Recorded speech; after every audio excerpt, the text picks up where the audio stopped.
nada más, esto es simplemente para avisarles que vamos a empezar muy a tiempo, para respetar a todos, es viernes, y terminar a tiempo, pero en un ratito, unos minutos nada más, son 5 o 4 minutos, estamos comenzando el Ateneo, ¿sí?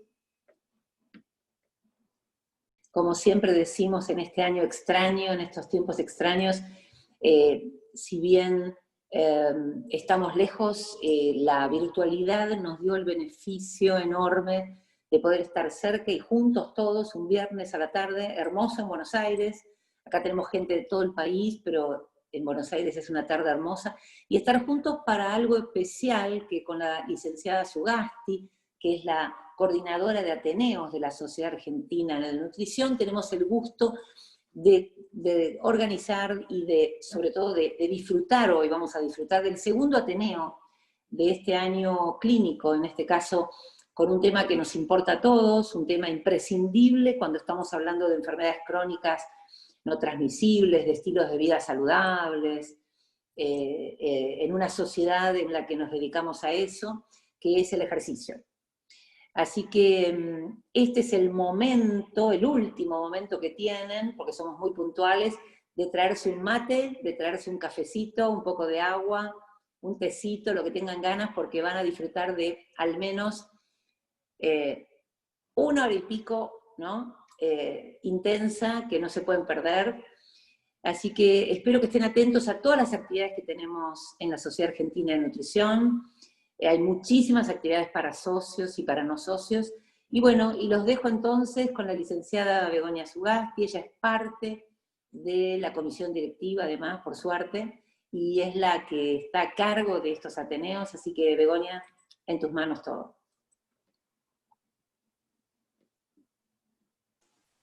Gracias, Mónica. Bueno, buenas tardes a todos. Les quiero agradecer especialmente a los 3 profesionales que nos van a acompañar hoy. Los 3 son especialistas en deporte. Creo que la nutrición necesita de especialistas y creo que el deporte hoy en día va camino a tener especialistas en cada disciplina, porque los requerimientos nutricionales son distintos, porque los requerimientos físicos son distintos. Así que para nosotros es un honor contar hoy con estos 3 profesionales. Marcia y Nahuel son 2 referentes en el área y tienen una gran trayectoria en deporte de resistencia, con lo cual les agradezco enormemente y es un privilegio para nosotros tenerlos. Voy a presentar a quien va a coordinar esto. Como dijo Mónica, la virtualidad nos acerca, la coordinadora es mendocina y desde allí nos va a coordinar. Fernanda Grosso es licenciada en nutrición, es magíster en nutrición clínica y humana, es especialista en nutrición deportiva, es docente titular de la Cátedra de Nutrición Deportiva de la Universidad de Mendoza, es docente adjunta en prácticas profesionales de la Universidad de Mendoza, es nutricionista del equipo médico de la Subsecretaría de Deportes, es coordinadora del Servicio de Rehabilitación Cardiovascular de la Fundación Escuela de Medicina Nuclear, y es docente en el posgrado de la Universidad Andrés Bello de Chile. Bueno, en sus manos quedan. Gracias, chicos, por acompañarnos. Hola, buenas tardes a todos. Para mí, no sé si se escucha bien. Perfecto. Bueno, para mí es un honor haber sido convocada como coordinadora de esta mesa, esta jornada, digamos, tan enriquecedora, que vamos a compartir un caso específico que la verdad que a mí me llamó muchísimo la atención, y la metodología va a ser de la siguiente manera. Va a exponer el profesor Nahuel Cabrera. Él es profesor de educación física, licenciado en educación física, en actividad física y deportes. Él es especialista y entrenador de alto rendimiento, entrenador internacional. También es docente en la licenciatura de Educación Física y Deportes de la Universidad Maimónides, y docente en el posgrado de Medicina Deportiva también de la Universidad Maimónides. Así que un lujo tenerlo a él como especialista en este caso. Luego abordará el tema la licenciada Marcia Onsari, que además del cariño y el respeto profesional que le tengo, la admiración que puedo decir de ella, para mí es un honor que me hayas invitado y convocado en este Ateneo. Así que bueno, ella es licenciada en nutrición, es docente de la universidad, de la UBA, de la Cátedra de Nutrición Deportiva, también en la especialidad de la Universidad en Paraguay, y autora de varios libros, en los cuales todos los que hemos empezado y construido lo que es la nutrición deportiva, tenemos bajo el brazo tu manual. Así que para mí un gusto, bueno, tenerlo a los dos, y sobre todo con este caso, que la verdad que a mí cuando me convocaron me llamó muchísimo la atención, y la verdad que dije qué grato es poder coordinar este nivel. El caso es de una deportista llamada Patricia. Ella consultó a Marcia en enero del 2019, y los únicos datos que Marcia tuvo en ese momento, porque fue vía online, nada más era su peso, su edad y su talla. Al momento, en enero del 2019, ella tenía 49 años, y con un peso de 58 kilos 700 y de altura de talla 158 y medio.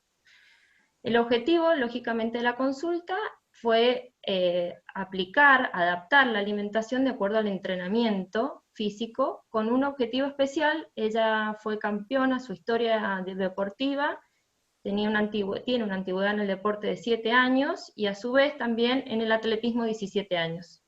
Dentro del triatlón sabemos que tenemos diferentes categorías. Ella abordaba la categoría de short o sprint, denominados también, y el objetivo era correr un olímpico en noviembre del 2019. Por eso, además, ella venía con un entrenamiento de hace unos años con Nahuel, y eligió una planificación, que le realizaran una planificación alimentaria acorde a la actividad física que necesitaba justamente abordar para este caso.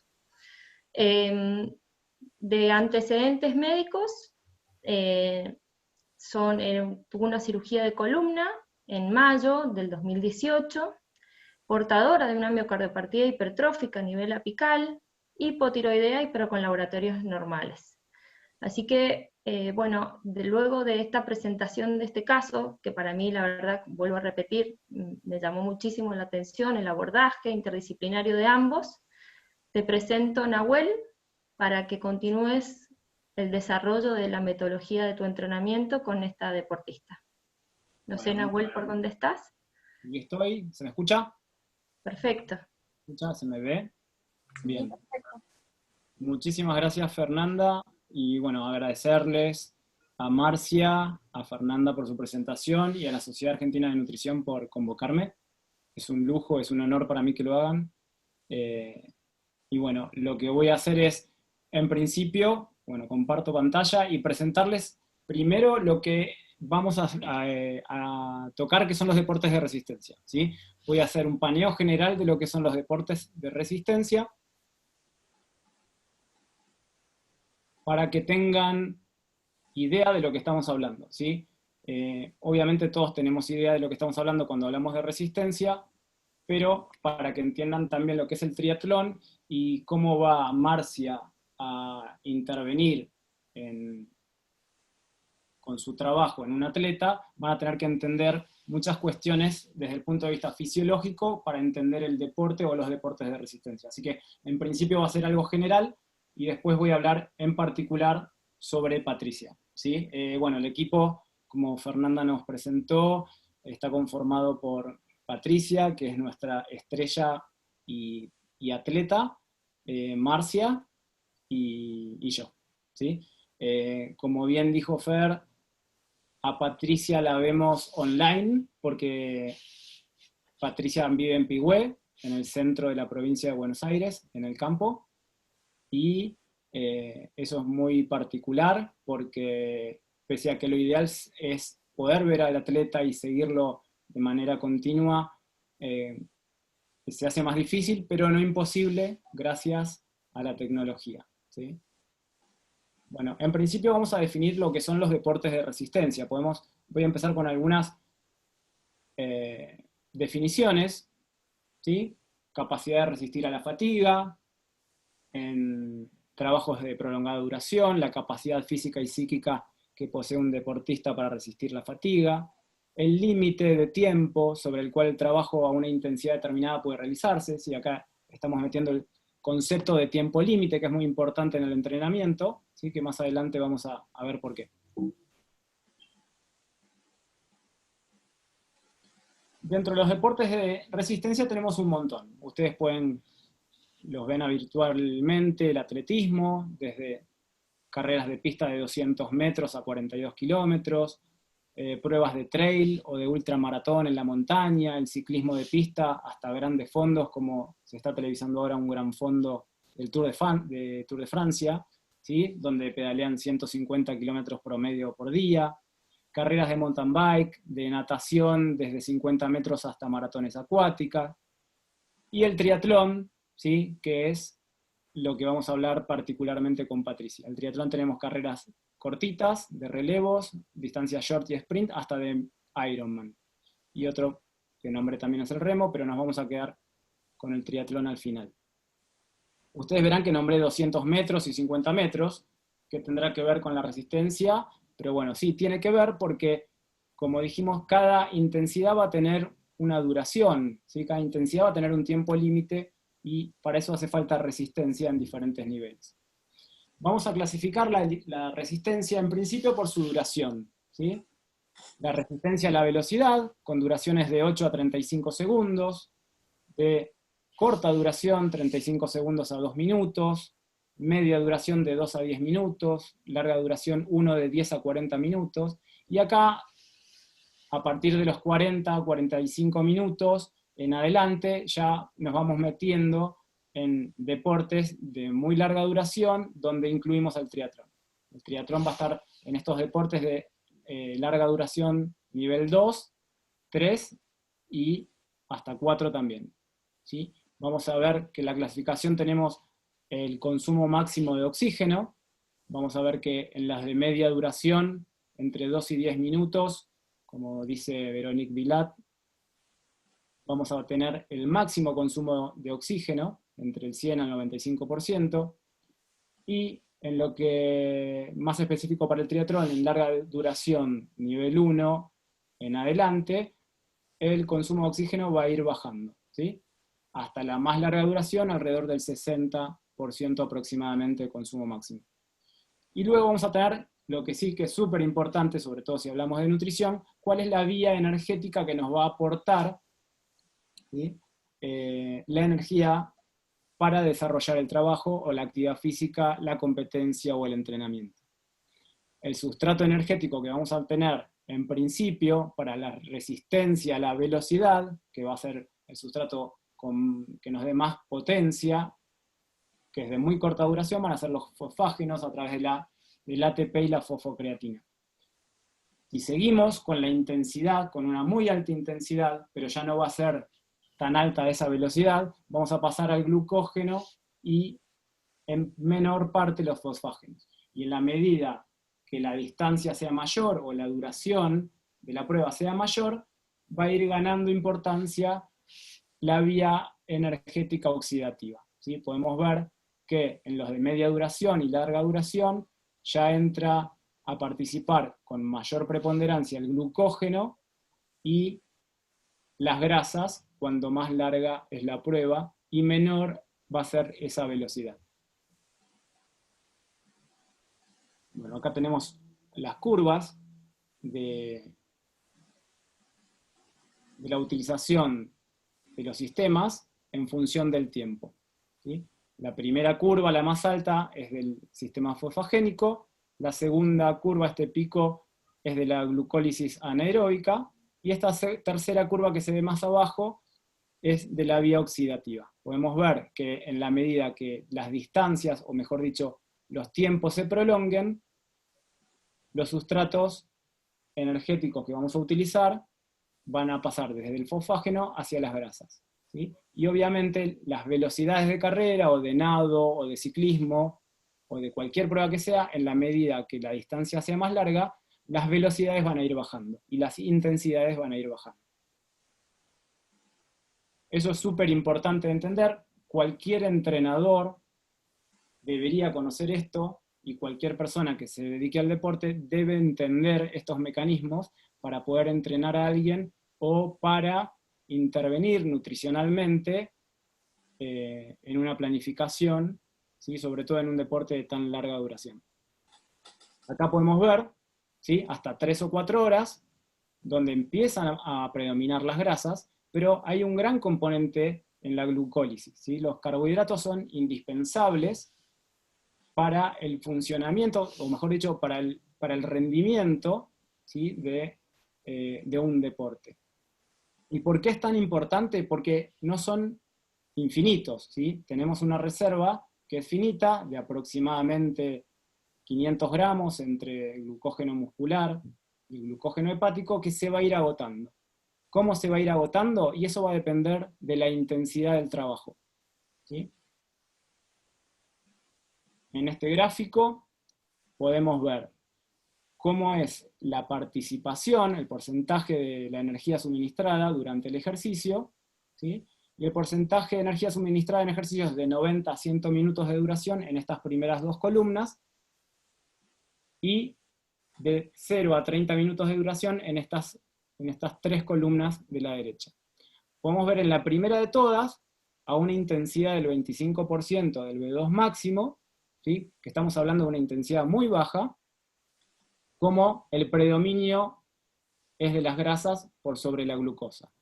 Pero ya en intensidades del 65% del V2 máximo, vamos a ver que las grasas disminuyen en su protagonismo, pero aumenta la utilización del glucógeno, ¿sí? Fíjense que es un aporte aproximadamente del 30%, hablando del 65% del V2 máximo, que no es una intensidad tan alta, ¿eh? El 65% del V2 máximo es un trote. Un trote es una intensidad relativamente baja, pero fíjense cómo el aporte del glucógeno es tan importante. Y en pruebas de 0 a 30 minutos, ¿sí? Fíjense cómo el glucógeno, a una intensidad del 85% del V2 máximo, aporta la gran parte de la energía para la realización de este entrenamiento o de esta competencia de la cual estaríamos hablando. Para que sigan teniendo referencias, que a veces es lo más complejo de entender, cuánto es 85%, 65% del V2 máximo, ¿sí? Les voy a decir enseguida. Primero vamos a tener que entender este modelo trifásico. En realidad elegí este porque es lo más fácil de explicar y no volverlos locos con 7 u 8 zonas de entrenamiento. Este modelo trifásico de Skinner y McClelland nos diagrama en base a estas dos líneas punteadas verticales. La primera es el primer umbral ventilatorio y la segunda es el segundo umbral ventilatorio. Nos marcan 3 zonas. Una zona subumbral, umbral aeróbico, una zona intermedia, que es la zona de umbrales o entre umbrales, y una tercera zona, o tercera fase, mejor dicho, ¿sí? Donde tenemos la zona supraumbral. Dentro de la zona supraumbral tenemos esta línea punteada vertical que nos marca el VO2 máximo. El segundo umbral está en el 85% aproximadamente del VO2 máximo, y el primer umbral alrededor del 65%. Pero bueno, solamente podemos ver números, pero para que tengan una noción de todo lo que está pasando a esas intensidades, vamos a dar qué cosas pasan en esas zonas, ¿sí? En la primera zona, subumbral, vamos a tener los ritmos de una entrada en calor, de un trote suave, trotar muy cómodos, nadar suave, salir a pedalear suave un domingo, un fondo de trote de 1 hora, por ejemplo. Los trabajos generalmente son continuos, por no decirlo siempre, ¿sí? Siempre continuos, y por debajo del 65% del V2 máximo. La zona entre umbrales, o sea, entre el umbral VT1 y VT2, vamos a tener fondos un poco más rápidos. Las pruebas de 21 kilómetros se corren aproximadamente al 85% del V2 máximo, ¿sí? El 85% estaría marcado por esta línea que divide la zona naranja de la roja. Los entrenamientos suelen ser continuos si nos acercamos a la zona verde y fraccionados si nos acercamos a la zona más roja, ¿sí? Pero esta zona está entre el 65 y el 85% del VO2 máximo.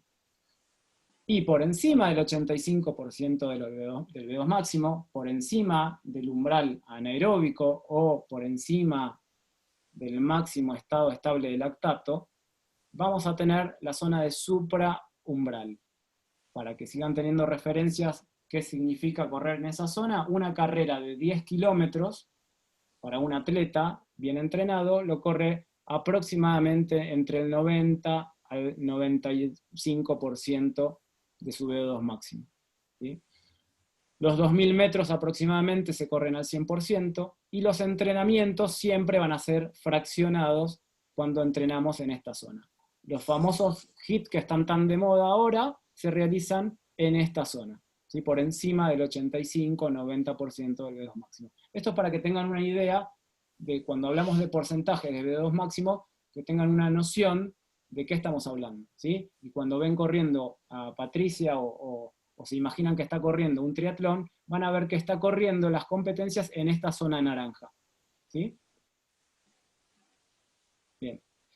Y acá vemos las duraciones del triatlón. El triatlón es un deporte que está compuesto por 3 disciplinas: la natación, el ciclismo y el atletismo, la carrera a pie. Las distancias son 750 metros de nado, 20 kilómetros de ciclismo y 5 kilómetros a pie en la más corta. En el olímpico es el doble, 1540-10, un medio Ironman 1900 metros, 90 de bicicleta y 21 kilómetros corriendo, y en el Ironman todo el doble, 3800 metros, 180 kilómetros de bicicleta y 42 corriendo. Los tiempos, que es lo que nos van a definir qué tipo de pruebas son, van a ir desde los 50 minutos a 1 hora y media, ¿sí? 50 minutos para alguien de elite, hasta 1 hora y media aproximadamente un amateur, ¿sí? Que podría ser el caso de Patricia, 1 hora 20, 1 hora 25, 1 hora y media. Una distancia olímpica, 1 hora 55 para un elite, hasta 3 horas en un amateur. Un medio Ironman, 3 horas 50 a 6 horas y media, y el Ironman full de 7 horas 50 en un elite, hasta las 17 horas como tope reglamentario en el Ironman. Hay gente que tarda más, pero reglamentariamente se corta a las 17 horas, y esa es la llegada. Bien. El entrenamiento de Patricia. El entrenamiento de Patricia es muy particular. Primero, por lo que les dije, que yo no la veo prácticamente durante todo el año, coincidimos a veces en alguna carrera. Yo antes de que tomara intervención Marcia, yo ya la venía entrenando a Patricia, y Patricia durante el año 2018 tuvo una operación en la columna, ¿sí? Por hernias discales, y durante todo ese año, durante gran parte del año, no corrió, ¿sí? No ha corrido, y los datos son los que nos dio Fernanda al principio. En ese momento tenía 49 años, 1,58 m, 58 kilos, operada de la columna, con su miocardiopatía, y compite en distancia short, olímpico y hasta medio Ironman, ¿sí? En ese año, obviamente, las competencias se vieron opacadas por esta operación, y estuvo muchos meses, se operó en mayo de la columna, y estuvo muchos meses sin poder competir, ¿sí? Después de 3 meses empezó a nadar, empezó a pedalear, y lo poco que hacía, o lo más parecido que podíamos hacer a la carrera, era el elíptico, ¿sí? El trabajo en elíptico nos resultó súper útil porque tenía una mecánica muy parecida a la carrera, pero no teníamos el impacto que ejerce el piso y el cuerpo de ella sobre su columna, ¿sí? Entonces, corría muy pero muy poquito, y para que tengan nociones de las cosas que hacía Patricia, les voy mostrando y que vayan entendiendo. El volumen de entrenamiento, estas columnas representan horas, ¿sí? Y este es el volumen promedio de horas que manejaba Patricia por semana, aproximadamente entre 6 a 7 horas y media semanales, repartidas entre la natación, la bicicleta y gran parte era el elíptico, ¿sí? Y además el gimnasio. Podemos ver que hay columnas que están más arriba y columnas más abajo, formando ondulaciones. Las columnas más bajitas, que son las que tienen menos volumen, por ejemplo esta de 3 horas, eran las semanas en donde Patricia competía. Esto es diciembre y enero, diciembre de 2018, enero 2019. ¿Sí? Esto es un ejemplo de las cosas que hacía Patricia, para no mostrarles toda una planificación de años o de meses. ¿Sí? Es para que tengan una noción de cómo era el entrenamiento de ella. Bien, estas son las distribuciones de las intensidades. ¿Sí? Como les dije, teníamos ese modelo trifásico, donde teníamos una zona de baja intensidad, una zona de media intensidad, acá representada en amarillo, y la zona de más alta intensidad en rojo. Acá lo que podemos ver es como hay un gran predominio de la zona azul, que es la de baja intensidad, una porción importante de media intensidad, y muy poquito, ¿sí? Solo en una semana, superó o alcanzó el 10% del volumen total. ¿Sí? Solamente el 10% del volumen total lo hizo por encima en su zona supraumbral. ¿Sí? Pero la gran mayoría se realizó en bajas intensidades. En lo que podemos ver es la carga. Para que entiendan lo que es la carga se compone, mejor dicho, por la intensidad, que eran las fases que yo les mostraba, subumbral o supraumbral, por el volumen, que es la cantidad de horas, la cantidad de metros, la cantidad de kilómetros de entrenamiento, eso es el volumen, y lo otro es la frecuencia. Volumen, intensidad y frecuencia componen la carga. Según la combinación entre volúmenes e intensidades y frecuencia de entrenamiento, se va formando toda la carga. ¿Sí? Por eso vamos a ver columnas que suben y que bajan, y las que bajan son las semanas de competencia.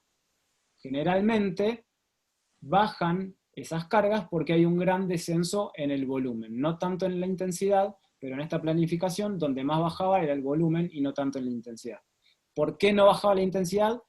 Porque manteníamos estímulos altos, pero muy cortitos, para que Patricia no se desentrenara, que mantuviera esa sensación de estar corriendo bien dentro de lo poco que podía correr, para que en la competencia le resultara favorable.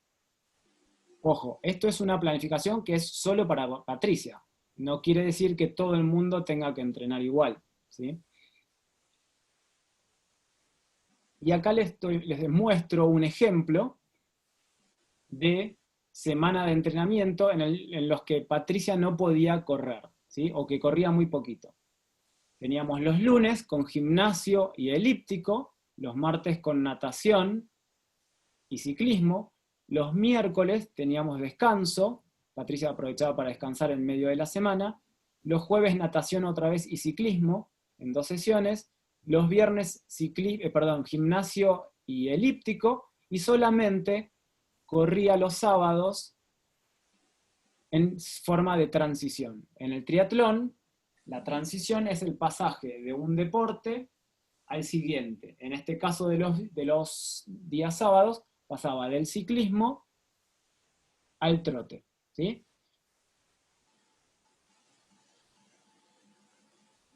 Perdón, se me fue.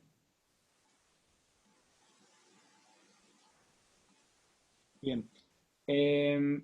Como pueden ver, en esta semana hay una carrera en el fin de semana, ¿sí? Y se reemplazó el día de la transición por la competencia. No era una competencia a la que teníamos como objetivo principal, por eso no hubo una gran puesta a punto. Sí en las cargas de entrenamiento, pero no hubo un gran descanso para esa competencia. Un ejemplo de transición es este, se los voy a explicar porque viéndolo así puede ser muy confuso.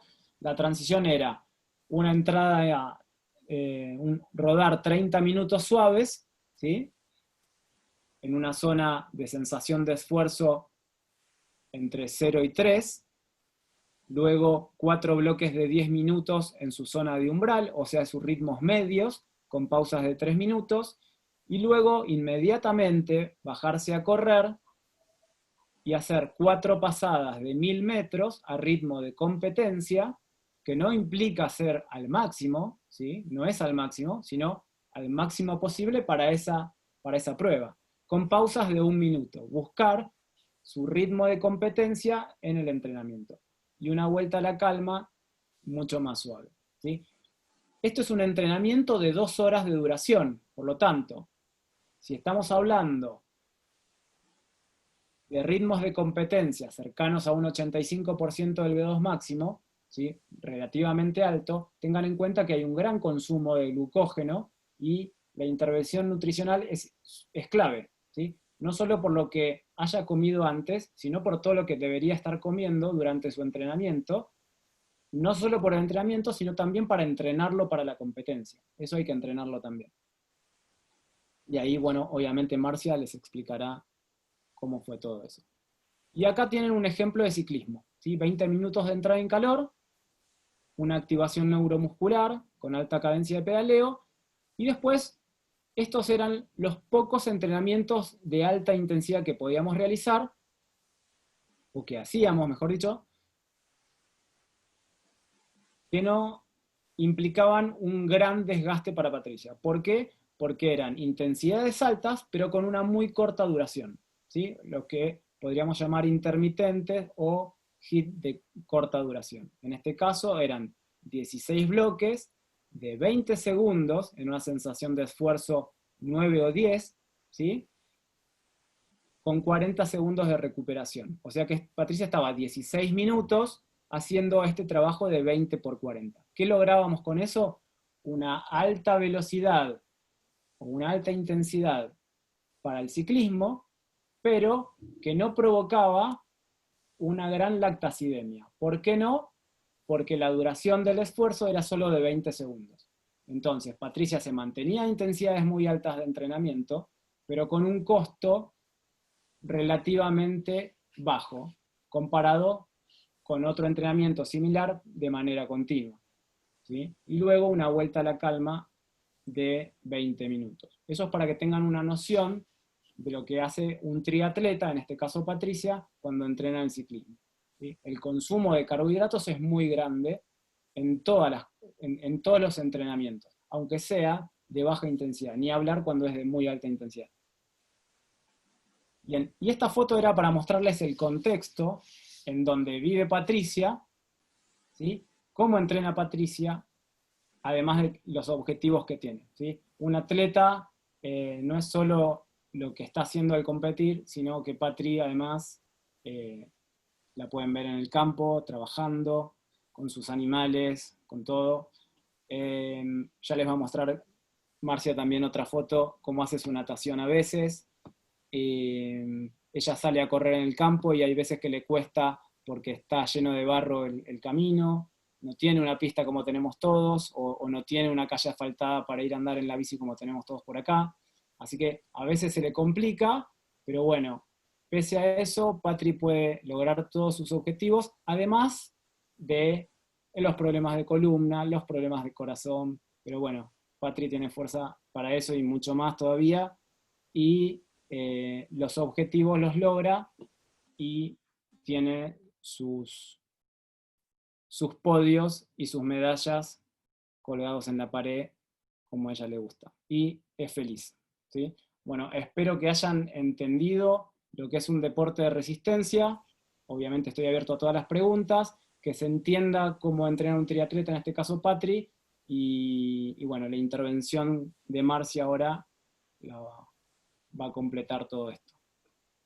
¿Sí? Excelente, Nahuel. Buenísimo que hayas mostrado la aplicación, porque eso también te genera un feedback con el deportista en sí, así que muy, muy claro todo. Si quieren ir haciendo preguntas, yo las voy tomando. Por ahora tenemos una sola, así que las dejamos para el final, luego de que haya expuesto el caso Marcia. Así que Marcia, adelante con tu presentación.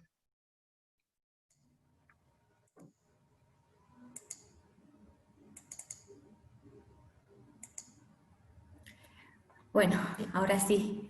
Buenas tardes a todos. ¿Cómo les va? Un placer compartir con ustedes este momento. ¿Me están escuchando bien? Sí, perfecto.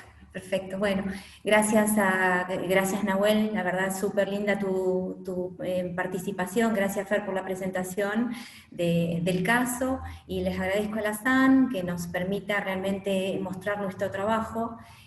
Con Nahuel trabajamos en conjunto hace un par de años, y la realidad es que uno de los objetivos de que me propongo con esta intervención es poder mostrarle lo importante que es el trabajo en equipo en todas las disciplinas deportivas, ¿no? Obviamente nosotros nos especializamos en lo que son deportes de resistencia, pero no hay forma de trabajar en nutrición si no hay una relación y un intercambio y una ida y vuelta con el entrenador. La realidad es que yo hace muchos años, cuando recién me inicié en esto, había escuchado un doctor que me merecía muchísimo respeto, que era el doctor Bernardo Lozada, que él hablaba del entrenamiento como el entrenamiento invisible. De hecho, lo sigo escuchando. Y creo que actualmente no hay forma de entender la alimentación sin la intervención de un entrenamiento adecuado y viceversa. Digamos, cuando uno dice, tal estrategia tuvo un resultado, tal estrategia alimentaria tuvo un resultado sobre el rendimiento deportivo, atrás de esa estrategia alimentaria hay un trabajo del entrenador enorme, y viceversa. Actualmente el deportista no puede aprovechar todo lo que un entrenamiento le está queriendo ofrecer, o todo lo que el entrenador le está pidiendo que haga y el entrenamiento le puede dar de capacidad, si no hay un plan de alimentación que lo esté acompañando. Así que nada de invisible. O sea, actualmente les diría que son una pareja indivisible, sin lo que es entrenamiento y lo que es alimentación. Elegimos el caso Patri. Yo les voy a... podríamos haber elegido cualquiera de los deportistas con los que trabajamos, porque todos los deportistas están intervenidos de la misma manera, con la misma responsabilidad, con la misma pasión, con la misma profundidad. Patri, el caso ya lo presentó Fer.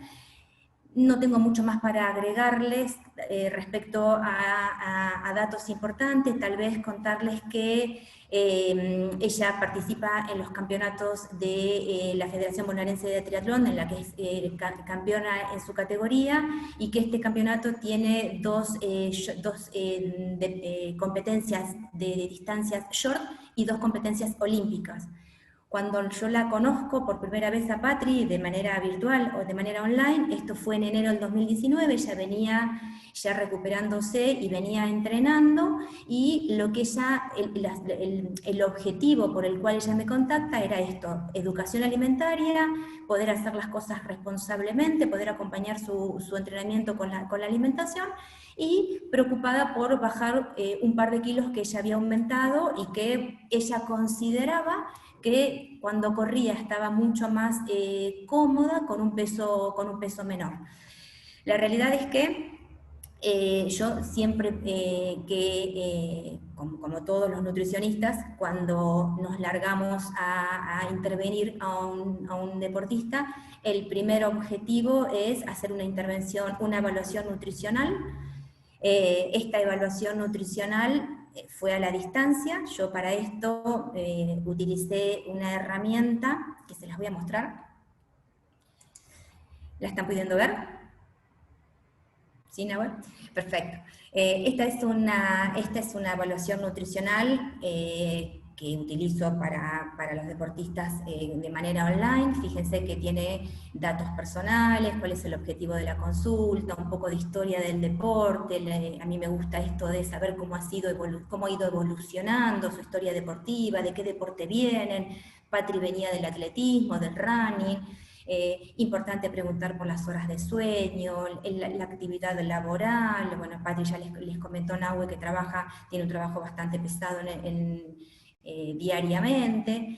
La historia de peso, a mí me parece que es muy importante, más allá de un corte transversal que nos puede dar una antropometría, y la evolución de esa composición corporal con otras antropometrías, la historia de pesos también es muy importante, es cuál ha sido su peso máximo, cómo ha ido evolucionando, cuál fue el mínimo, cuáles fueron los motivos de estas variaciones, en qué año fue. La realidad es que yo no tenía ningún otro dato más que el que Patri me decía, que era un peso, una talla y su deseo de disminuir tejido adiposo. En ese momento lo que le sugerí es, ella vive cerca de Bahía Blanca, que se haga una antropometría. Patri se hizo una antropometría, pero cuando recibo esos datos tenía un porcentaje de error entre el peso estructurado. Ustedes recuerdan que el peso estructurado es las sumatorias de los componentes de las diferentes masas. O sea, si usamos el método de 5 componentes, al sumar masa muscular, tejido adiposo, bueno, los 5 componentes nos da un peso. Bueno, ese peso era muy diferente respecto al peso de balanza, tenía una diferencia de un error cercano a un 15%, creo que era un 14%, por lo cual tuve que... no pude utilizar esos datos, así que no me manejé con el dato que Patricia estaba manteniendo en ese momento y con la historia y con su historia de peso. Respecto, bueno, la evaluación tiene datos bioquímicos, algunos datos clínicos, datos de suplementos. A mí lo que más me interesaba de esta evaluación era evaluar un microciclo, como les mostró Nahue les mostró un microciclo, entonces ahora yo se los voy a mostrar cómo ella me lo completó. En el microciclo es muy importante saber el horario de inicio de la actividad día a día, y el horario de finalización para poder implementar las últimas comidas antes de entrenar y la adecuación de esas últimas comidas.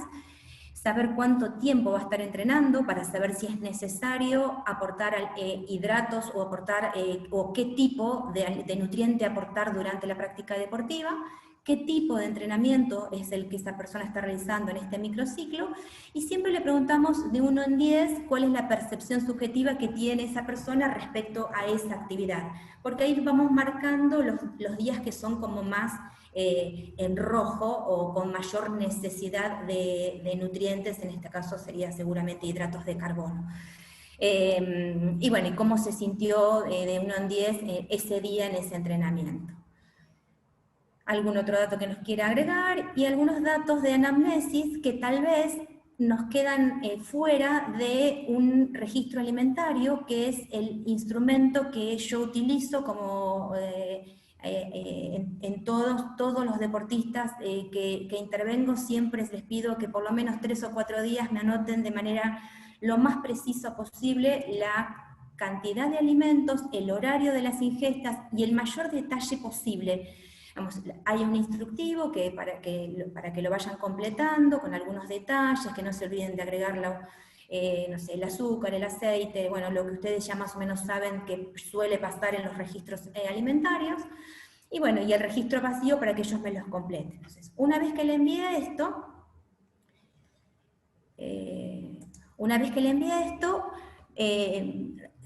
extraje algunos pedacitos de las fotos que me fue mandando Patri.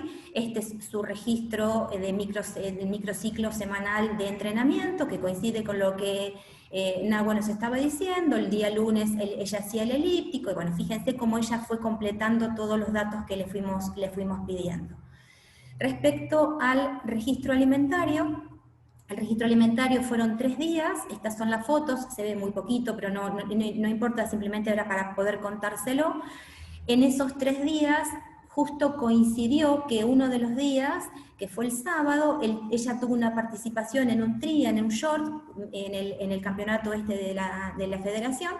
Entonces, si bien es atractivo porque podíamos ver lo que Patri había comido y lo que había dejado de comer y cómo se había manejado sin tener una intervención, o sea, eso para nosotros fue bárbaro, porque así se estaba manejando antes de conocerla. Digamos, para nosotros analizar el registro alimentario, esto no nos representaba su habitualidad, ¿no? Pero bueno, teníamos una idea. uno de los días que siempre incluimos en un registro alimentario es un día de fin de semana, en este caso coincidió el domingo post competencia, entonces es un día que en general es bastante atípico porque los deportistas post competencia suelen relajar un poco las pautas habituales, pero bueno, digamos, es el registro alimentario con el que nosotros largábamos. Y de este registro alimentario, como de cualquier registro alimentario y de cualquier evaluación nutricional, nos propusimos objetivos. Y los objetivos a más corto plazo, digamos, que surgieron de este registro era instrumentar un almuerzo, porque Patri con su trabajo en general solía saltearlo, disminuir el picoteo, principalmente entre comidas los días de fin de semana. Los fines de semana era muy diferente a lo que ella comía los días de semana, entonces eso había que mejorar, y había que trabajar todo lo que era específico para rendimiento deportivo, como por ejemplo el tema de lo que ella comía antes de sus entrenamientos, y qué iba a ser lo que ella iba a comer antes de sus competencias, y ir planeando lo que iba a ir comiendo durante las competencias, porque como les dijo Nahue, esto se va probando, o sea, esto es en cantidad adecuada, en calidad adecuada y con una tolerancia adecuada.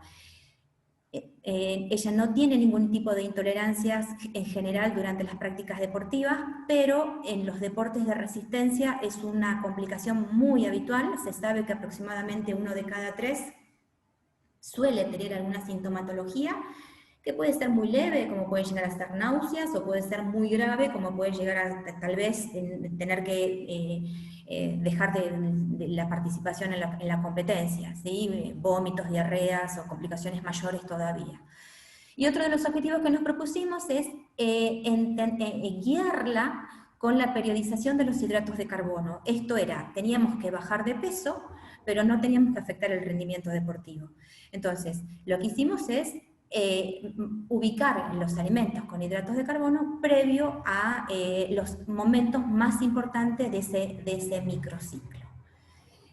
Entonces, ¿de qué partimos? Habiendo hecho toda la evaluación, lo primero que hacemos, una vez que ya tenemos todos los datos de esa evaluación analizados, o sea que esto es bastante amplio, es empezar a hacer el plan de alimentación. En el caso de Patri, el registro alimentario de estos 3 días que tenían estas limitaciones nos dio un valor calórico de 2.200 calorías, con un aporte de hidratos de carbono de 2.5 gramos de hidrato de carbono por kilo de peso. Esto es muy importante en deportología porque nosotros no manejamos porcentuales, nosotros manejamos gramos de nutrientes por kilo de peso, porque el objetivo es llegar a cubrir sus necesidades de cada kilo, o sea, cada kilo que ella va a ir a mover necesita estar alimentado con suficiente cantidad de hidratos de carbono. Una vez que cubrimos hidratos de carbono, nos fijamos las proteínas ella en ese momento tenía un valor bastante bajo, por esto de que salteaba comidas y porque el fin de semana no era adecuado, y el promedio de horas entrenadas era de 1.6 hora día, ¿sí? Eso era promedio de horas entrenadas. Entonces, bueno, el planteo es ¿cómo calculamos el valor calórico? De tener que sugerirle para una forma de evaluar el valor calórico, les diría, no duden en elegir la energía disponible. Ustedes saben, el concepto de energía disponible es una forma de determinar la cantidad de kilocalorías basadas en lo que ella está comiendo, según registro, menos lo que ella está gastando durante la actividad deportiva, pero tiene la particularidad que se expresa por cada kilo de masa libre de grasa. Entonces, en deporte esto es de mucha utilidad.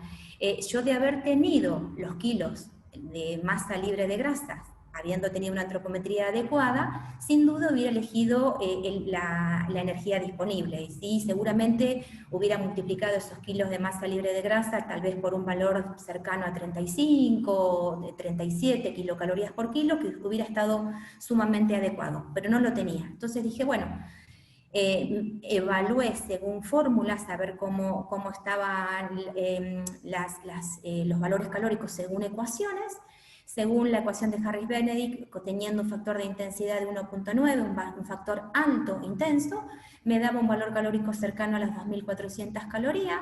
Según otro método, FAOMS desarrollado, que para mí es uno de los más, de los que usé durante muchos años y es uno de los más detallados por lo menos, me daba 2.400 kilocalorías, y según el agua doblemente marcada me daba 2.500. Tenía este registro, sabía que más o menos el gasto energético era entre 2.400 y 2.500, sabía que lo que ella estaba consumiendo era cercano tal vez a 2.200, entonces, pero teníamos que bajar de peso sin afectar su rendimiento deportivo, así que en un primer momento lo que hicimos es bajar de las 2.500 calorías, 1.400 calorías, 600 calorías, y esto fue 400 respecto al registro, fue un poquito menos respecto al registro. Esto nos permitió subir un poquito los hidratos de carbono, un poquito bastante, entre 3.5 y 4.5, en función de la cantidad de horas que ella entrenaba por día. Había un día que entrenaba 1,5, otro día que entrenaba 2 horas, otro día entrenaba 1 hora, y aumentamos el valor de las proteínas.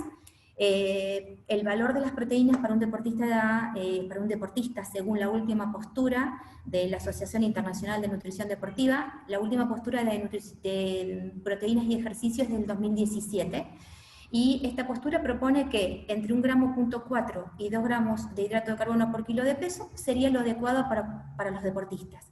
En deportistas de resistencia, en general, los rangos están en los rangos más bajos, 1.4, 1.5, 1.6, es muy adecuado para un deportista de resistencia, y es lo que nos permite los valores calóricos, si no nos quedamos muy cortitas con las grasas.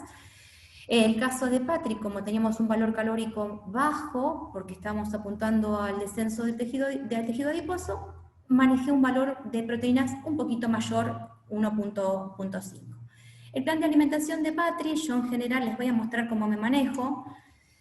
¿Se ve Nahue ahí? ¿Sí? Perfecto. Este es el plan de alimentación, los objetivos que nos proponíamos, el valor calórico que había surgido, le voy respondiendo absolutamente todo lo que yo fui viendo en esta evaluación nutricional, algunos comentarios que fui haciendo, pero lo que le quería mostrar es esto. Yo utilizo desde siempre un sistema de intercambios. Un sistema de intercambio que no es ni el sistema de intercambios ni de Chile, ni de México, ni de Estados Unidos, es un sistema de intercambio que yo fui armando con la práctica, que está basado en medidas de volúmenes caseros de referencia, como pueden ser tazas, porciones. Entonces, el sistema de intercambio tiene en esta primera columna, pinté todo, en esta primera columna la cantidad de raciones que el deportista va a poder consumir a lo largo del día. En la segunda columna es qué entiendo yo por una ración de ese alimento. En el caso de la leche sería una taza o un vaso.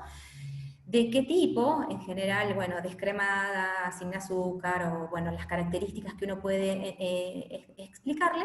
Y después es por qué lo puedo reemplazar. ¿Sí? A mí nos daría lo mismo que tome un yogur descremado, que tome un vaso de leche descremado, porque los dos están aportando más o menos la misma cantidad de energía y de hidratos de carbono, por ponerles un ejemplo. Lo que más me interesa contarles acá es cómo me manejo yo con los alimentos fuentes de hidratos de carbono, o almidones. Yo en general utilizo en forma de reemplazos los cereales con las legumbres y con los tubérculos. Siempre los utilizo en peso cocido, utilizo variables como cucharas, tazas, y los utilizo en forma de reemplazos. Y le iba contando, Patri, intenta procurar tomar 2 o 3 veces legumbres a la semana, bueno, le iba haciendo algún tipo de sugerencia. Bueno, todos los grupos de alimentos, fuentes de hidratos para el desayuno y la merienda con sus reemplazos. Y después, al final de todo, lo que hago es distribuir esas raciones en desayuno, almuerzo, merienda, cena, con un horario, y bueno, la cantidad de raciones están distribuidas, ¿no? Pero fíjense que, por ejemplo, si es el desayuno, en el caso de Patri, era la última comida antes de entrenar, lo que es mi UCAE, bueno, se lo iba diferenciando respecto a un día de semana. Bueno, y después varias acotaciones, el día que hacía elíptico le decía qué comer el domingo, cuántas raciones, y bueno, no me voy a detener demasiado más porque ya me estoy dando cuenta que se me va pasando el tiempo. Con respecto a la periodización de los hidratos de carbono, fíjense que en este microciclo de esta semanita que yo les mostré de Patri. Bueno, lunes, martes, miércoles, jueves, viernes, sábados y domingos, los almuerzos eran post-entrenamiento, entonces en esta etapa no íbamos a poner hidratos de carbono, íbamos a poner una ración de proteínas con el doble de verduras, pero las cenas iban a tener hidratos de carbono porque ella al otro día, a la mañana, muy temprano iba a entrenar, y le dábamos opciones, domingos, martes y jueves, o sea, la cena previa a el lunes, el miércoles, al viernes que ella iba a entrenar, 1 hora, X cantidad de hidratos de carbono, pero los días previos a las horas, al día que ella iba a entrenar 2 horas y media, la cantidad de hidratos de carbono se incrementaba. Entonces, estas eran las opciones de las cenas. El sábado a la noche, como al otro día no entrenaba, no había hidratos de carbono. Y después esto venía con un instructivo, es decir, cuando ella veía este icono, era en las fuentes de hidratos de carbono, tantas cucharadas tipo sopa o tantas raciones en caso de manejarlo con tazas, pero bueno, si queremos ser mucho más precisos, lo podemos manejar en forma de cucharadas. Esto estaba post a el plan de alimentación, entonces ella ya estaba siendo educada respecto a las cantidades. A ver si me pasé alguna. No, esa es Patri nadando. Respecto a la última comida antes de entrenar, para mí el acrónimo es UCAE, última comida antes de entrenar, esto lo bauticé por propuesta de una deportista.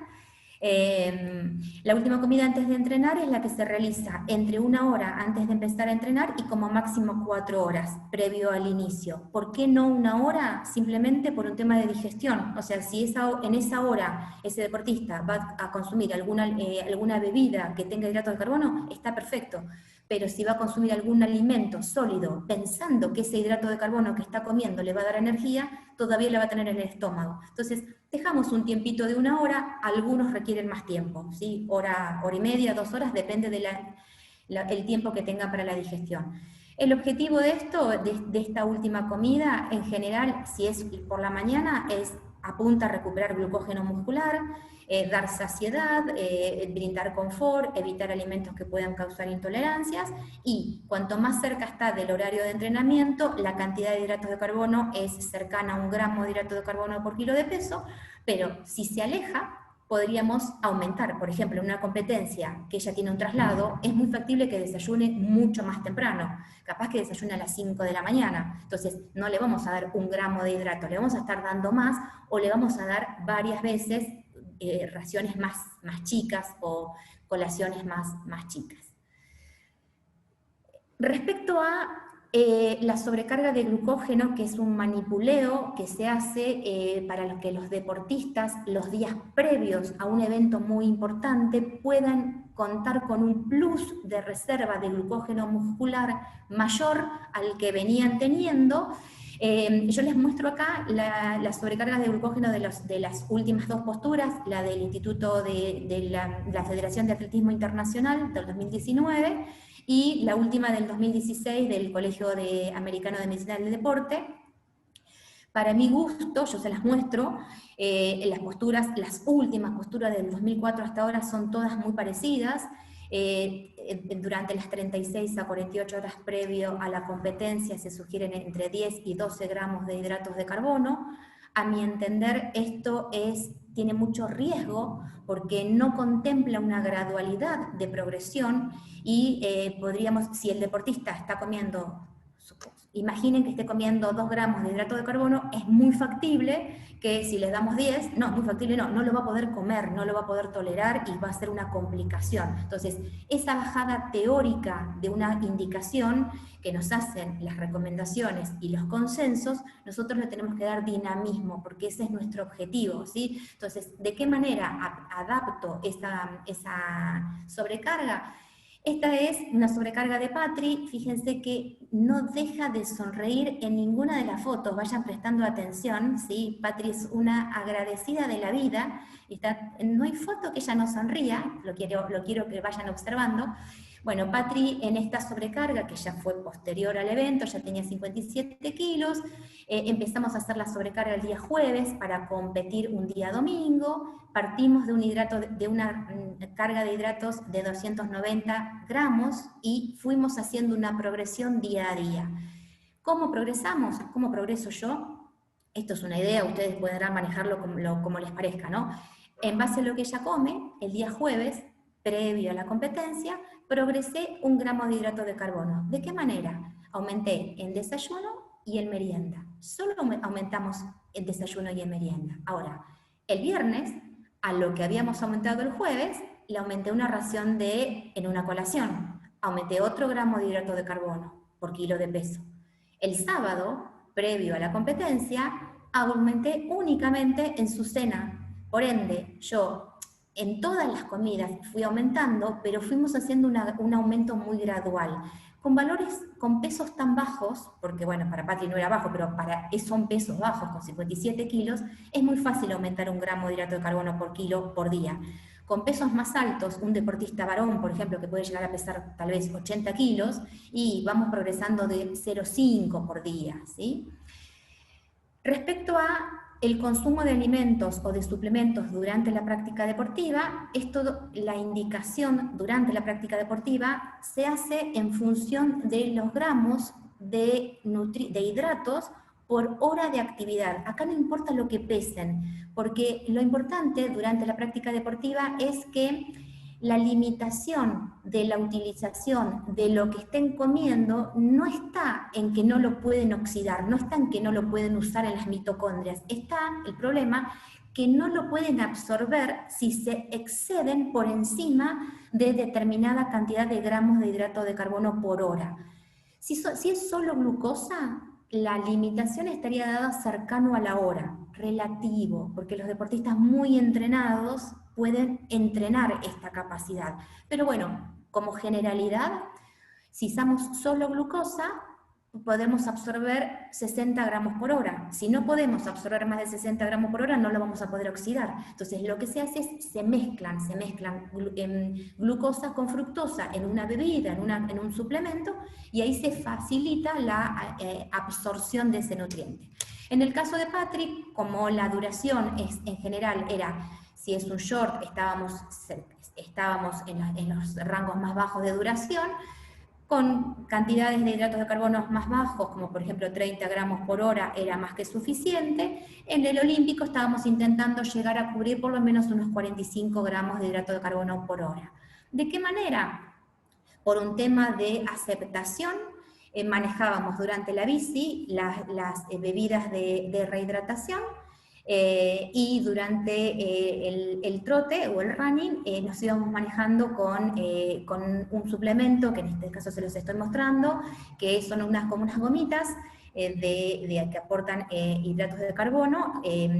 Estas particularmente, 4 gomitas, le estaría aportando cerca de unos 24-25 gramos de hidratos de carbono. Entonces lo que hacemos es en base a sus necesidades, armamos la logística de la cantidad basada en la cantidad de líquido y la frecuencia de ingestas, ¿sí? Cada cuántos sorbos, y nos vamos manejando de esa manera. Todo esto se va probando.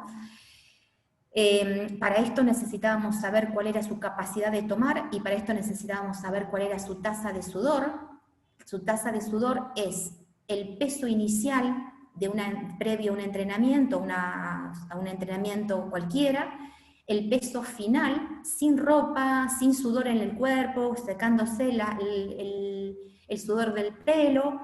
Le teníamos que contemplar lo que ella había tomado, y en caso de orinar, la orina. Y lo dividíamos por la duración de esa actividad.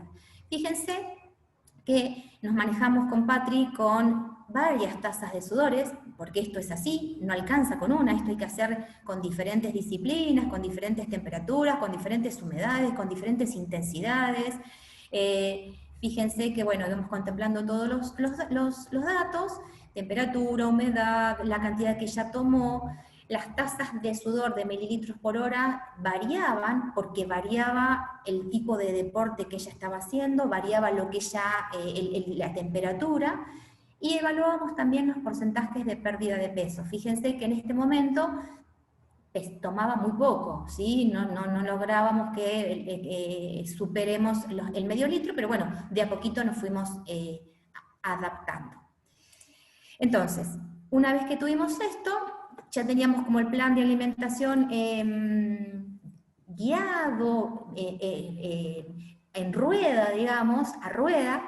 Entonces lo que íbamos haciendo es manejarnos con el feedback de lo que Patri nos iba contando. Esta es ella nadando en una pileta, no me sale cómo se llaman estos, ahora ya le vamos a preguntar a Patri, estas piletas grandes que se usan en el campo, no me acuerdo, fíjense que está atada. Estanque, un estanque. Ahí está, gracias Fer, un estanque. Patri nada los entrenamientos pautados, atada, y bueno, ella cumple perfectamente su rutina, tenía un video precioso, pero no lo pude hacer ver. ¿Cómo nos íbamos bien? ¿Cómo continuábamos y cómo progresábamos con un feedback? Les diría todo el tiempo, o sea, todas las semanas teníamos feedback de lo que ella iba percibiendo, de lo que ella iba sintiendo, y es la única manera. Acá no es, y cada cuánto los citás, y cada cuánto los medís, acá es día a día, cabeza a cabeza, ¿sí? Fíjense que esto es un ejemplo de un extraje de ¿qué nos enseñó el short de Tandil? Bueno, entonces lo que nos enseñó el short de Tandil lo vamos a mejorar para el Olímpico de Mar del Plata, y en base a esto lo vas a probar de acá al Olímpico de Mar del Plata en base a estas propuestas. Y así fuimos avanzando. Y la realidad es que cierro con la misma foto que empezó Nahue, con el equipo. Nosotros en lo que es estrategias, en lo que es intervención, nuestra forma de evaluar éxito deportivo es evaluar sensaciones, es pensar cómo te sentiste, cómo manejaste la fatiga, cuál fue tu sensación y cuál fue tu mejoría o cómo te sentiste respecto a los inicios. Así que bueno, me gustaría en la foto final, que bueno, ya la saqué, porque no sé por qué se fue, era Patri en el triatlón de Nordelta, en Olímpico, que era su meta deportiva anual. Esto fue el año pasado, 2019, y me gustaría presentarles a Patri, que nos salude y que nos cuente cuál fue su percepción. Así que Patri, si te podés desbloquear.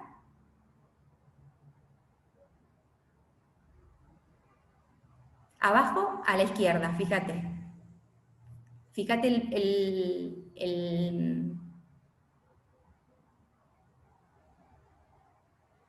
a ver, que la perdí. Fíjate abajo, Patri, si me estás escuchando, a la izquierda vas a tener el micrófono. Tenés el micrófono y tenés la cámara. Son dos iconitos que tenés abajo a la izquierda. Ahí estás perfecta. Hola, Patri, ¿cómo estás? Hola. Bienvenida. Bien, acá estoy. Bueno, contanos un poquito, Patri. Buenas tardes a todos. Bueno, primero, gracias. Me estoy como muy emocionada y agradecida. Para mí esto fue desde el momento que me noticiaron de que, bueno, iba a ser parte de este Ateneo. Bueno, primero fue una gran sorpresa y bueno, no tengo más que agradecimiento. Y todo lo que fui viviendo a lo largo de esta hora, hermoso. Fue un poco de ir viendo nuestras experiencias. ¿Te fuiste viendo, Patri? Sí. Te fuiste bien, sí. Fuimos reviviendo todo el trabajo. Sí. Contanos tu percepción en el tria de Nordelta, que es la foto que tenemos los tres juntos. Contales más o menos cuáles fueron tus tiempos, contales cómo ¿tenemos un minutito, Fer, todavía? Sí. Bueno, yo generalmente, para mí en todos los trías, lo más importante es llegar bien, en buen estado. No me gusta ver o no me gustaría verme llegar muy mal, ni por mí, ni por mi familia, que son los que, ni por ustedes, que son, digamos, los que me quieren. En todos estos años que he estado corriendo he tenido la suerte de llegar bien. Específicamente de Nordelta, bueno, perfecto, o sea, re bien, ya con pasos seguros, gracias a que ustedes, o sea, porque yo, si bien no saben, nunca jamás había tenido entrenador hasta Nahuel, nunca había tenido nutricionista hasta Marcia, Nahue fue el puente entre Marcia y yo. Así que bueno, estos dos últimos 2-3 años, yo he vivido el deporte sumamente tranquila y agradecida, porque lo voy transitando, me siento alguien privilegiado, lo voy transitando de la mano de mi familia y de ustedes dos, que siempre digo que son mis pilares. Y bueno, ¿qué aprendí? Aprendí a pedir ayuda, que me parece algo muy importante. Y bueno, más o menos eso. Bien, Patri, bien, un placer. La verdad que nos encanta, me encanta que estés acá, Patri, te abrazo, y queríamos escuchar tu opinión y escucharte un poquito esa voz tan dulce. Así que bueno, continuamos, te mando un beso, Patri. Continuamos, Fer, con las preguntas. ¿Me escuchan? Sí. Perfecto. Bueno, hay varias preguntas en el tema que he ido resumiendo, porque mientras que ibas hablando, Marcia, hicieron las preguntas antes de que terminaras de exponer, entonces se fue respondiendo solo. Perfecto. Algunas preguntas para Nahuel. ¿Me escuchás, Nahuel? Y escucho y también tomé nota de las preguntas. Las preguntas, bueno, las tenés. Las resumimos. ¿Cómo hicieron consumo de oxígeno directo para evaluar las zonas? ¿Cómo evaluaste la zona específicamente? Una de las cosas que marcamos, que también marcó Marcia, es el contexto en el que estamos trabajando, ¿sí?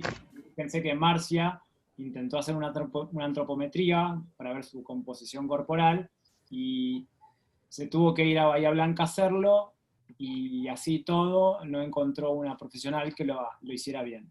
Ella vive en medio del campo y a veces no tiene, o a veces no, o por ahí no tiene los recursos de una manera práctica y facilitada para realizar cierto tipo de evaluaciones.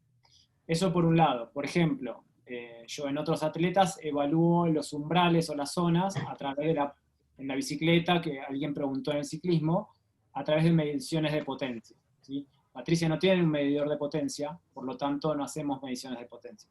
Por ahí, otra opción es hacer un testeo de campo, guiarnos por frecuencia cardíaca, pero la frecuencia cardíaca yo no la suelo usar, salvo que sean casos muy graves o extremos, porque la frecuencia cardíaca no es un indicador de la intensidad de trabajo, sino un indicador del estrés fisiológico que ella pueda tener, ¿sí? Sobre todo cuando hay trabajos muy cortitos en el ciclismo, no me da una sensación, no me da un parámetro de intensidad. Como les mostraba hoy, justo en un entrenamiento de 20 segundos de trabajo por 40 de recuperación, esos 20 segundos de muy alta intensidad no se van a ver reflejados en la frecuencia cardíaca en la misma forma, ¿sí? Porque el drift cardiovascular que existe no le va a permitir llegar a la frecuencia cardíaca que tendría si esa intensidad fuera continua. No sé si se llega a entender, es bastante complejo de explicarlo de manera tan cortita. Entonces, lo que yo hago con Patricia es guiarnos por su sensación subjetiva de esfuerzo, o RPE, como lo quieran llamar, nos guiamos por sensación subjetiva de esfuerzo, y les voy dando referencias de intensidades, ¿sí? El día del fondo tiene que ser una intensidad en la que pueda charlar. Un ritmo de zona media es un ritmo al cual podría correr en una distancia olímpica, o correr 21 kilómetros en una carrera, ¿sí? Una alta intensidad sería una intensidad en la que ella ya no pueda hablar mientras corre, no podría mantener una conversación. Entonces nos vamos guiando con la sensación subjetiva de esfuerzo, que es algo que el entrenador debe ir enseñando a los atletas, para ir tomando referencias. Y como ella compite bastante seguido, no hay mejor testeo que la propia competencia. Entonces yo ya sé que si ella compite y corre en el triatlón sprint en un ritmo entre 5:20, 5:25, 5:30 minutos por kilómetro, es un ritmo muy cercano a su zona de umbral. Entonces de esa manera nos vamos guiando. Y por otro lado, no tengo la necesidad de hacer un testeo, por ejemplo, de 1600 metros o de 2000 metros a fondo, ¿sí? Para medir su consumo máximo de oxígeno en el campo, porque es una intensidad muy alta que no tengo necesidad de hacerla sufrir a Patricia, yo sentado desde acá y ella allá, pobre, para darme un dato que no me va a resultar útil, un dato tan extremo para el entrenamiento de ella, ¿sí? No sé si responde un poco al tema de las evaluaciones. Y el otro tema de la natación también, que es clave, yo no la puedo ver nadar. Entonces, como es un gesto demasiado técnico, Patri va con un profe a unas clases y está en manos de ese profesor. Yo ahí no me meto, salvo que ella me diga, no voy a ir a nadar, decime vos lo que voy a hacer, entonces yo le doy volúmenes y sensación de esfuerzo. Pero el problema es que nunca la puedo ver y corregir en el campo, ¿sí? Eso es la parte compleja de la distancia. Excelente, Nahuel. Bueno, Marci, unas preguntas para vos. Si no pensaste en evaluar la composición corporal utilizando densitometría corporal, ya que con la antropometría hubieron problemas. No, porque la realidad es que Patri en su historia de peso me había dicho que había aumentado de peso, entonces ella no había entrenado, ella había aumentado de peso, no había duda que el aumento era de tejido adiposo. ¿Para qué gastar en una densitometría si el objetivo iba a ser disminuir el valor calórico? La verdad es que en ese momento me pareció lo más adecuado una antropometría. Pero tampoco me desesperé. Cuando no tuvimos la antropometría pudimos trabajar perfectamente, hicimos educación alimentaria, hicimos todo lo que había que hacer. Patri fue bajando de a poquito, nunca fueron 4 kilos, porque la realidad es que tampoco sabemos si son 4 kilos, pero ella corre perfecta y cómoda con este peso, y algún día que Patri venga para Buenos Aires evaluaremos su composición corporal mediante una antropometría, como para saber para dónde vamos a seguir, digamos, post-cuarentena, cómo vas a evolucionar y como punto de partida de una evolución, digamos, ¿sí? Excelente. Bueno, Marci, acá algunas preguntas de esta zona, colegas mendocinas. Si indicaste algún suplemento. Como suplementos deportivos, lo único que utilizamos fue las gomitas y las bebidas de rehidratación. La realidad es que Patri venía tomando algún tipo de suplementos que los sacamos, ella tenía, no recuerdo cuáles eran, pero bueno, ella venía con algún tipo de suplementación que no era necesario, así que directamente los sacamos. Digamos, si no hubiera sido Patri, tal vez hubiera pensado como suplementación en una cafeína que da muy buen resultado a los deportistas de resistencia, y suelo utilizarla, pero en este caso no iba a usar una cafeína con su antecedente, con su patología cardíaca, así que no solamente esos 2 suplementos. Si tienen ganas de conocer de algún suplemento en particular en deporte de resistencia, lo charlamos, pero en el caso Patri fue solamente estos 2 suplementos. Una consulta, ¿es correcto darle algún alimento proteico post-entrenamiento? Depende. El concepto es verdad a medias, digamos. La realidad es que las proteínas deberían estar distribuidas a lo largo de todo el día, desayuno, almuerzo, merienda y cena. Todas las comidas deberían tener algún alimento proteico, eso es recomendación también de la última postura. Ahora, la pregunta no está apuntando a eso, la pregunta está apuntando seguramente a el rol de la proteína como recuperador, seguramente. Y la realidad es que es muy relativo a el horario del próximo estímulo. O sea, si entre un entrenamiento y otro entrenamiento va a tener poquitas horas para recuperarse, poquitas es menos de 12 horas, 10 horas. Yo siempre hablo en comidas. ¿Vas a tener 2 comidas, 3 comidas? Bueno, cuando hay poco tiempo o hay pocas comidas, agregar alguna colación post-entrenamiento que tenga algo de hidratos de carbono y que tenga algo de proteínas, va a facilitar la recuperación de ese glucógeno, ¿sí? Si lo que uno quiere recuperar es glucógeno. Ahora, ¿cuál es el rol de la proteína en esa recuperación? Por un lado es, si no estoy llegando a cubrir la cantidad de hidratos de carbono recomendada, que es entre 1.2 y 1.5 post-entrenamiento, si no llego a ese valor de hidratos de carbono, lo que puedo hacer es, le bajo un poquito, le doy 0.8, y entonces ahí lo completo con las proteínas, ¿sí? Le doy 0.2, 0.3 gramos por kilo de peso de proteína. Eso lo que hace es, estimula, favorece la recuperación del glucógeno muscular. Pero además, la proteína post-entrenamiento en deportes de resistencia está comprobado, y está en esta última postura, que disminuye el dolor post-entrenamientos, mejora ese dolor post-entrenamiento. Así que el rol de la proteína sería esto, y les diría, depende, porque si el entrenamiento no fue suficientemente intenso, si el entrenamiento, por ejemplo, si el deportista durante todo el entrenamiento no comió nada, hizo mucho gluconeogénesis, le daría, habría que evaluar el contexto, como siempre, ¿no? Terminamos diciendo, depende. Perfecto. ¿Se tuvo en cuenta la cirugía y la patología preexistente cardíaca para fortalecer los micronutrientes? Sí, claro, sí. Patri venía con una suplementación de vitamina B12, y ella había estado, digamos, sus valores en sangre estaban totalmente normales, o sea, se contempló. Y se contempló cubrir todos los nutrientes. Acá había abundancia de frutas, de verduras diariamente, cubrimos proteínas, cubrimos hidratos, cubrimos todos los nutrientes, sin ningún tipo de suplementación de complejos, ¿no? Pero sí, claro que se contempló. Otra de las preguntas es, si buscas la oxidación de ácidos grasos, ¿no conviene dejar los hidratos de carbono post para mejorar el transporte de estos ácidos grasos? El hidrato de carbono post-entrenamiento. Si no conviene dejar el hidrato de carbono para el post. Para el post.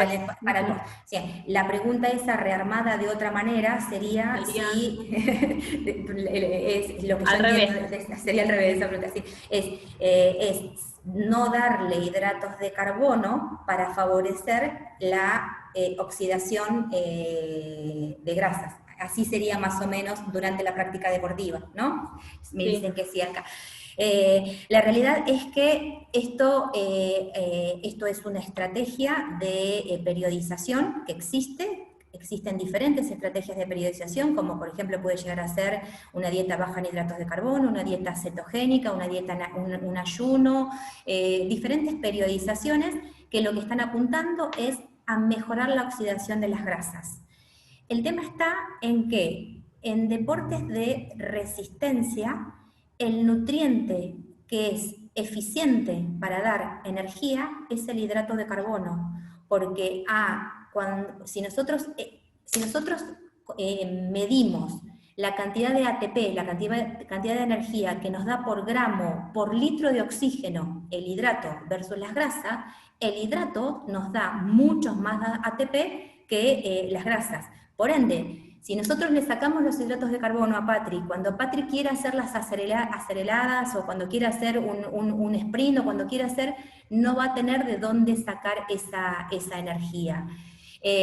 Dicho de otra manera, ¿facilitamos la oxidación de las grasas sacando el hidrato de carbono? Sí, la facilitamos, pero no mejoramos el rendimiento deportivo. Y lo que nosotros estamos buscando es rendimiento deportivo. Y esto tal vez es, sacando a Patri del caso, no estoy hablando de Patri, pero el deportista que sea deportista de resistencia, si saca los hidratos de carbono, va a llegar un momento que va a necesitar y que no va a poder rendir si no tiene el hidrato de carbono. Entonces, lo que uno tiene que hacer es allanarles este camino de sufrimiento, porque la realidad es que el entrenamiento en sí mismo es la mejor forma de optimizar la utilización de las grasas como energía. El entrenamiento es lo que produce la mejora de la oxidación de las grasas.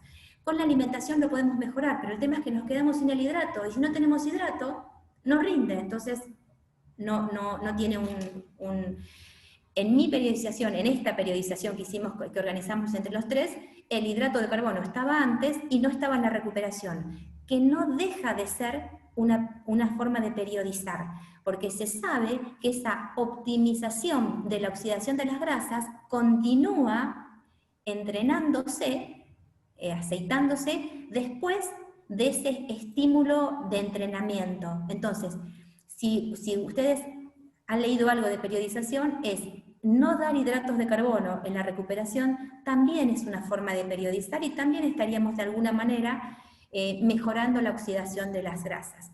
Esta estrategia es de mucha utilidad en lo que es de mayor utilidad tal vez en lo que es ultra resistencia, donde van a intensidades más bajas y donde van a ir regulando las intensidades, pero en los deportes de resistencia habitualmente y principalmente en los entrenamientos, no hay forma de sacar hidratos de carbono antes de los entrenamientos.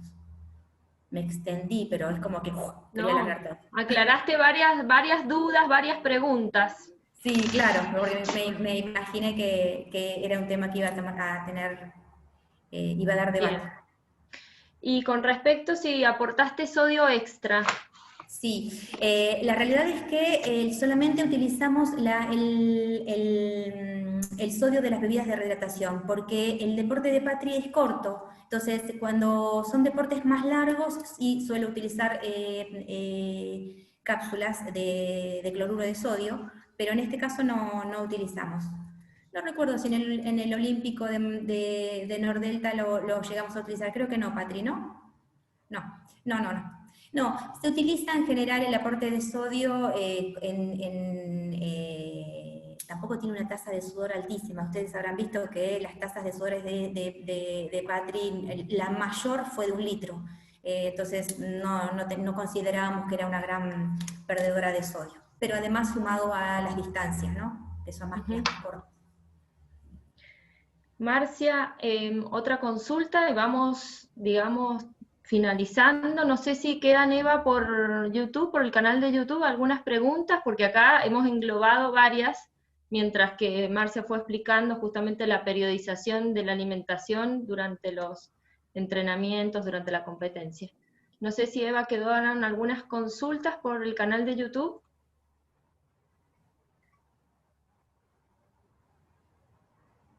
No sé si me está escuchando.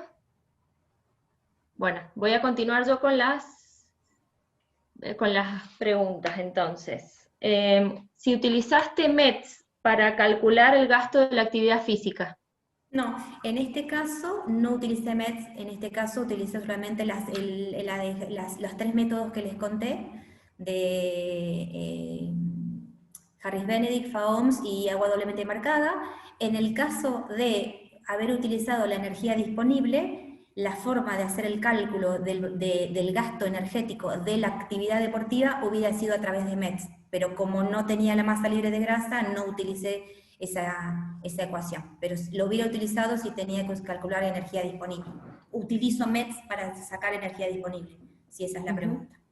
Bien, ¿y los hidratos y proteínas los calculaste según la masa libre de grasa o el peso teórico según índice de masa corporal? El peso actual. Calculé el peso actual. Sí. El peso actual. Sí. ¿Y la hidratación que usaste durante la etapa de ciclismo? Si fue endulzada con sacarosa solamente, ¿utilizaste también fructosa? Utilizamos una bebida de rehidratación que utiliza sacarosa, que utiliza, en este caso era jarabe de maíz de alta fructosa, porque la marca que ella está utilizando utiliza eso, que es sacarosa, que es glucosa y fructosa. ¿Sí? Pero la realidad es que la pregunta yo sé a dónde está apuntando, en este caso, bueno, el aporte de hidratos de carbono por hora nunca estuvo por encima de los 60 gramos, o sea, yo podría haber utilizado perfectamente solo glucosa. En general todas las bebidas vienen o con sacarosa o con jarabe de maíz de alta fructosa, o sea que tienen las dos, tienen la glucosa y la fructosa. No era necesario hacer la mezcla, pero se dio por la bebida que ella eligió y que ella aceptaba tomar, ¿no? Y otra de las consultas es que si realizás vaciamiento de glucógeno previo a la recarga de la precompetencia. No, no, porque eso en realidad, está muy bien la pregunta, en realidad eso surge de la sobrecarga original de Bergstrom y Schurman en el año de 67. Ellos descubrieron que cuando se hacía vaciamiento glucogénico, la recuperación era mucho mayor, pero después se supo con el tiempo que no era necesario hacer una depresión, ¿sí? Que partir de lo que consumían y aumentar las cantidades llegaban a los valores similares a cuando habían hecho una depresión. No se usa más la depresión de glucógeno en las sobrecargas de glucógeno, ¿sí? Desde el año 81 ya Sherman, que fue el que propuso sobrecargas superadoras, ya no la estaba utilizando. Bien. ¿Intervino algún médico deportólogo en el equipo? El médico deportólogo, el equipo estuvo formado por los médicos que asisten a Patri, que es el cardiólogo, su clínico, sus traumatólogos, bueno, actualmente está con un traumatólogo ya también. Eso fue el equipo, no era de acá de Capital, eran de la zona de allá. Bien. No sé si Eva no ha respondido o no hay preguntas por el canal de YouTube, pero bueno, hemos englobado en general, hemos sintetizado alguna que otra pregunta y has contestado creo que la mayoría, todas, además de felicitaciones por el trabajo en equipo de ustedes dos, de Patricia, felicitaciones a Patricia por su mente realmente, porque si no tuvieras la cabeza que tenés, la verdad que es imposible poder llevar a cabo todo este entrenamiento a distancia, así que eso la verdad que el caso lo llevas vos, Patricia, y vamos finalizando las jornadas. Ahí no sé si se me bloqueó, ahí está, me voy saliendo, no saliendo. Bueno, agradecer a todos los participantes de todas las partes de Argentina que estuve leyendo, además me fueron escribiendo colegas nutricionistas desde Chile, que conozco, de México, que te están escuchando, Marcia, hasta de Uruguay. Gracias a todos por estar presentes en esta tarde de este viernes.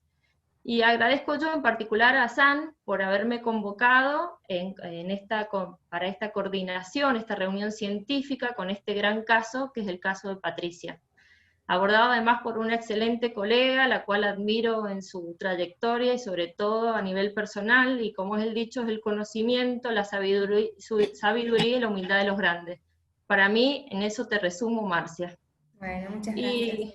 Y agradecerte, Nahuel, también por haber compartido toda tu metodología de trabajo, tu experiencia, el día a día, la planificación de tus entrenamientos. Realmente increíble el seguimiento con una simple aplicación, cómo se puede lograr esta cercanía con el deportista, y sobre todo el cuidado que tuviste, porque es más allá de esto, ¿no? Del rendir o no rendir, del disminuir la masa grasa o mejorar la masa muscular, es abordar la subjetividad del esfuerzo, valorar cómo se sintió ella, y ella se siente viva haciendo esto a pesar de sus patologías concomitantes que tiene, y que tuvo y que pudo resolver. Creo que esto es lo más grandioso en este momento, Patricia, porque la verdad, como te digo, sin ayuda psicológica lograste, la verdad, un récord personal.